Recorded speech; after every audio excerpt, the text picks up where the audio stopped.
জয়গুরু। পরম প্রেমময় শ্রী শ্রী ঠাকুর অনুকূল চন্দ্রের অমিয় বাণী।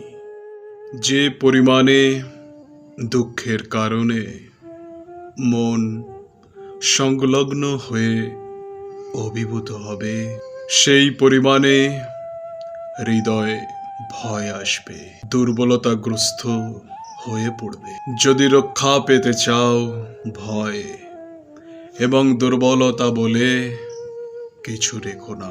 সৎ চিন্তা এবং সৎ কর্মে ডুবে থাকো। অসতে আসক্তি থেকেই ভয়, শোক ও দুঃখ আসে। অসৎ পরিহার করো, সতে আস্থাবান হও, ত্রাণ পাবে। জয়গুরু। বন্দে পুরুষোত্তম।